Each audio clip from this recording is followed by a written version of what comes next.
We just wrapped up our twist in the classic series with Moby Dick, and today we are diving into something a bit different but just as thrilling: poetry. We are kicking off echoes of poetry in the classics by exploring the themes of self discovery and identity. One of the reasons I wanted to shift to poetry is because, just like in novels, poetry has a way of peeling back layers of human experience. And today we are going to look at how poets like Walt Whitman and Sylvia Plath have captured the journey of self discovery and identity. Trust me, these poets just didn't write, they lived their words.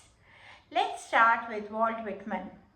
He was a poet who believed that we are all made up of many, sometimes contradictory selves.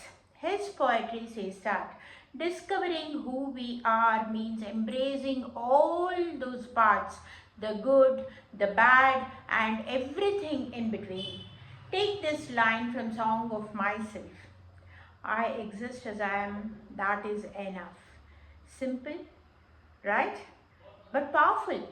Whitman reminds us that we don't need to fit into one version of ourselves, and that is freeing. Sylvia Plath on identity and isolation. Now let's switch gears and talk about Sylvia Plath. Her poetry often delves into isolation and the struggle for self-identity. Unlike Whitman's celebration of complexity, Plath's journey is intense and often heartbreaking. In one of her most famous lines, she wrote, I am to Plath.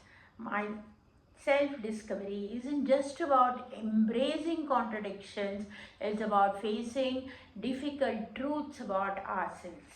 Her poetry reflects the kind of inner questioning that characters like Holden Caulfield, the Catcher in the Rye, also face. Self-discovery in the classics. Now if we look at classic novels, this theme of self-discovery shows up everywhere. Think of Elizabeth Bennet in Pride and Prejudice. She is on a journey of her own, learning not only about others but also about herself. Or Holden Caulfield in The Catcher in the Rye, who's constantly wrestling with his sense of identity in a world he feels disconnected from. These characters echo Whitman's and Plath's poetic journeys in their own ways.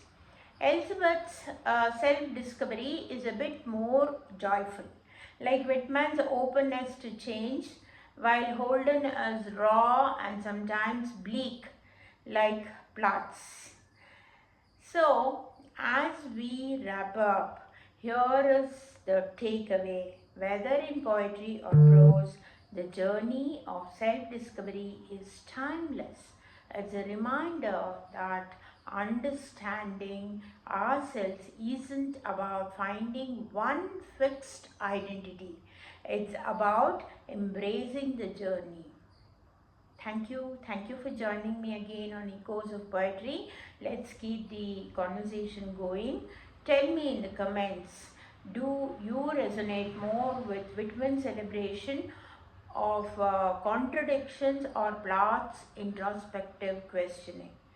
Don't forget to like, subscribe and share. And next episode, we are diving into another powerful theme: love and longing, with none other than Pablo Neruda and the intense world of Wuthering Heights.